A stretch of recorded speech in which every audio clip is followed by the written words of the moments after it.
Kyle here from All Media Reviews. Here doing a video blog. I'm sure I don't know how long this will be with a new camera. I don't know how much of a difference it's gonna make. It looks better, but it looks, I don't know. We'll see. I got a new webcam. Um, I can talk about the show I went to. I've been waiting on some other stuff, but I can show a couple of things I did buy a few weeks ago. I did buy a couple of records. I went exploring to some of these record stores I've never been to. Joyce and I never went to either. Um, so I did get the record store day. The one item that I didn't, I guess I could try opening it. That I didn't find on record store day. It's the Bill Bruford. Oh, Bruford. Feels Good to Me. Jazz fusion. I think this might have been his second album. I should know the Bill Bruford history better than I do probably, but let's see if I can manage to avoid ruining the case. But I remember when I first was getting into jazz fusion, that was about 25 years ago. It was like, remember when I met my friend Creighton, and he was so into fusion, and your Return to Forevers and Mahavishnu Orchestras and Weather Reports were the big names. But one of the other names that was sort of in there, of course, because he had been known from his work with King Crimson and Yes, was Bill Bruford, his band, and not his Earthworks band, but and this was one of the first ones I think I did buy. I had it on CD. I still have it, but it's weird having to show the camera above here. It's like a clear, sort of interesting vinyl. And I can't remember if this is the one. I went through this stuff. This is from 70. It might be 78 or 77 or 78. But he had Jeff Berlin, I know, on some of these albums. I had a few of them. I mean, there's Bruford tapes, and then there's another one but Feels Good to Me was the one I remember I liked the most. It has Alan Holdsworth and Jeff Berlin. Annette Peacock, so there are vocals. That's what I forgot. And Dave Stewart, he's the keyboardist.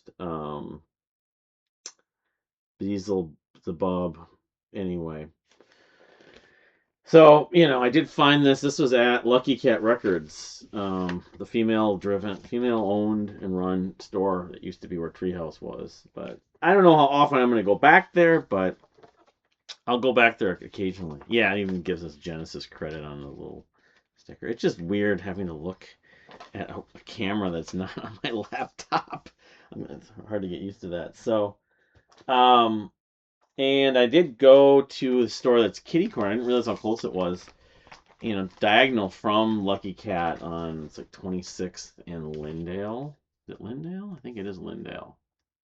Let's see, it's further. It's not Hennepin. I don't think it's Hennepin. Yeah.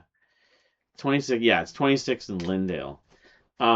Called Disco Death Records, which is a cafe, really, but also sells records. Not a ton, but I mean enough. And so I was just looking through. I was talking to them about what I was looking for to sort of meet vinyl collectors and stuff like that. But I did find, I was thinking if I could buy something. I did find this Doves album, the band Doves from England. This is the album that came out during COVID, and I remember really liking it. It was the first album they'd put out in 12 years or something like that. I think it was 11 or 12 years. It was maybe it was 20, so it would have been 11 years. It was 2009's Kingdom of Rust had come up. But this is called The Universal Want. And I remember liking it. I mean, I wasn't obsessed with it, but I listened to it enough that year. That was during COVID, and I wasn't listening to that much music. But this is a gatefold, so, surprising a little bit. But they put out a record, I want to say 2 years ago. Kind of slept through that one. I mean, this one I can't name you a favorite song on here, but I remember liking this. Maybe partly because it had been so long. But standard black labels. Anyway, so I did find this there at Disco Death. Another place that not sure how, because part of it is going all the way in there to to that area of Minneapolis and just I didn't go to Electric Fetus. I didn't go to of course my cat now has to make it his agenda to let me know he's here and wants me to stop making the video and pay attention to him.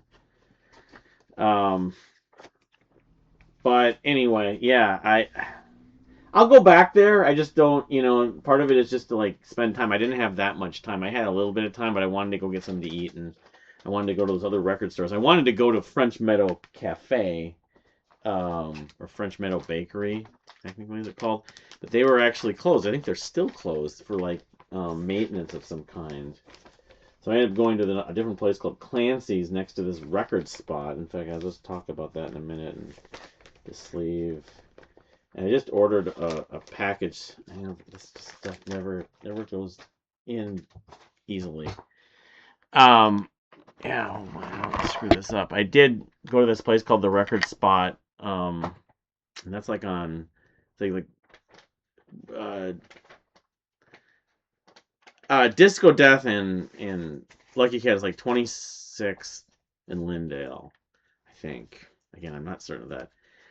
But then I knew there was another place called the Record Spot, and that was like, it's on the other side of, it's like south of Lake Street.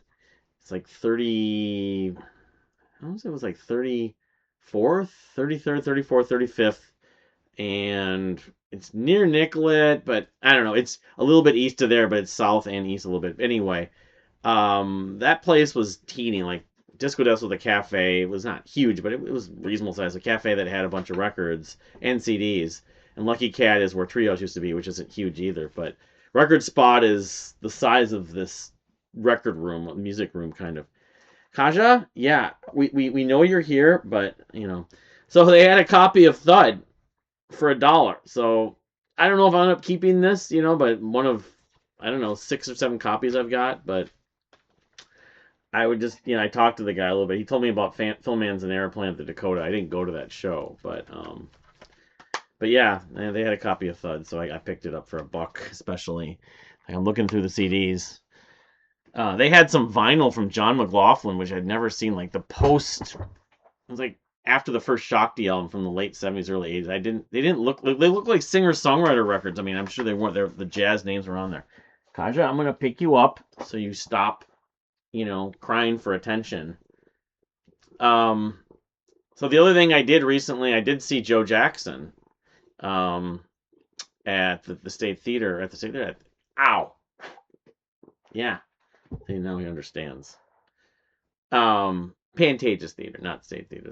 The Hennepin Theater Trust is part of that whole group. And he was really good. I mean, I've been wanting to see Joe Jackson live for a few years.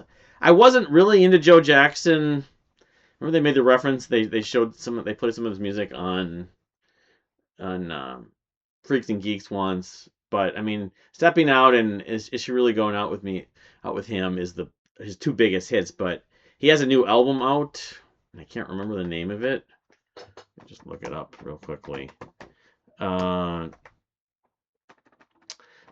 the whole show was really good.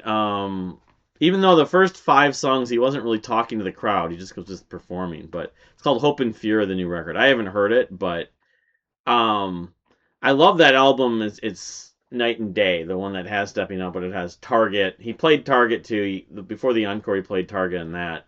The Afro-Cuban stuff is just, he's got that staccato with the piano arrangements, but it was just every track, almost every piece he played. He looked a little bit like Michael Nesmith, he's getting up there in years, but his band is tight. I mean, I could just look up tours, because again, I got into him largely because Stepping Out I was listening to like Jake Root played that during COVID, and the 25th anniversary of Average Set List. I don't think that was it. I'm looking at because he's still on tour. I think he played in San Diego, or he plays in San Diego tonight on the 31st of May.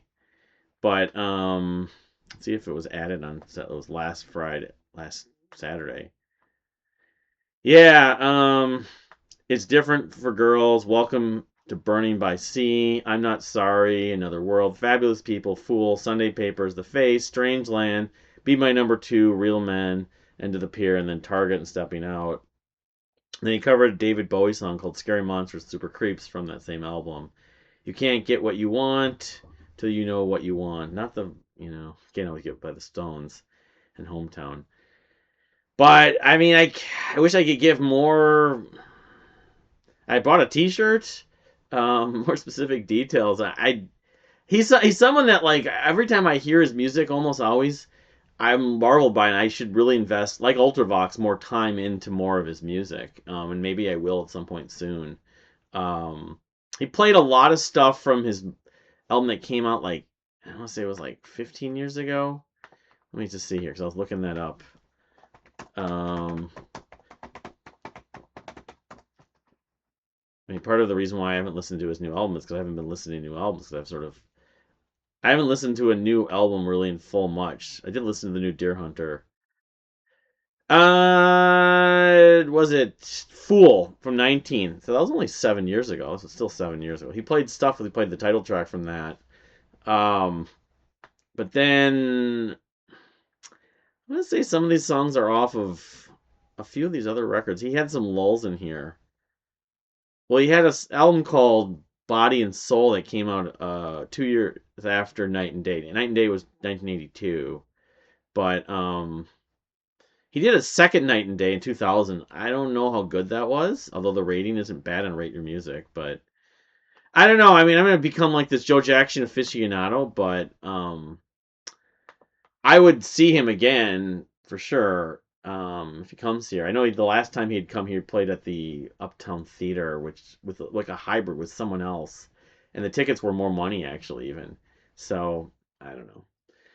But I'm seeing Anara George from the Bird and the Bee. It's just Anara George at the Dakota a week from Wednesday. I'm gonna go see those Medley Kids. They're gonna play all of Genesis's "Selling England by the Pound" at Crooners on June 25th. Should be fun. My 50th birthday is coming up on the 20th. I may go to some movies. Like there's the new Toy Story movie, which Joyce would have wanted to see, of course. I never saw the last one. And she said the movie wasn't that good, but the Key and Peele in it were Ducky and Bunny were good. And then the new Minions movie coming out July 1st. Those are the two big movies I'm looking forward to. I mean, there's probably some other stuff that I don't know if I'll see Supergirl. I don't understand why going back to the Helen Slater movie, because that would have been able to do it, and then of course, like on Smallville with Supergirl, and then the Supergirl TV series that was on CBS, and then the CW. Why have they never used that XTC song? That's really Supergirl. I mean, it's on the nose. I get it, but it would have even like in a rearranged version, like a remix or something. I don't know. But it hasn't, I guess. And the new movie I don't think uses it either. They don't use it in the trailer. I am looking forward to seeing. It's the day after the anniversary of Joyce's passing, the 23rd of July on HBO Max. Stewart fails to save the universe, which is at least secondary characters from Big Bang Theory and sort of a new kind of they're in some like parallel dimension, and it's gonna have a ton of sci-fi references, but it is a comedy, but it has a different feel of the Big Bang, it looks like. So it's got Bert, and then Kripke also. I think the woman that Stewart's the character from the comic book store is with. I think. I don't know. We'll find out, but I'm curious about it. I know some people thought it didn't look that good, but I I'd rather watch. I'd rather be curious. I'd be intrigued by that. I'm more intrigued by that show than Georgie Loves whatever. I mean, I liked Young Sheldon, but it's kind of even though the style's a little different again. But I don't know. So yeah, there's some other stuff coming up. I mean, Family Crests are going to be on the July 22nd. I'm seeing them again a year from Joyce at the Entry. Um, Johnny Pemberton from Superstore is doing stand-up routine. I think it's at the Parkway Theater. Not certain, but I might go see him. It's in September though, so I know Fluffy's coming. Toto and Christopher Cross are still coming. I don't have tickets for that out. I missed it. The new amphitheater with the Romantics is the opener. I'm not probably, I don't know if I'm gonna make it to the state fair to see Salt and Peppa and I forgot the other acts that are on the bill. It's I don't know if it's Expose or En Vogue. Um,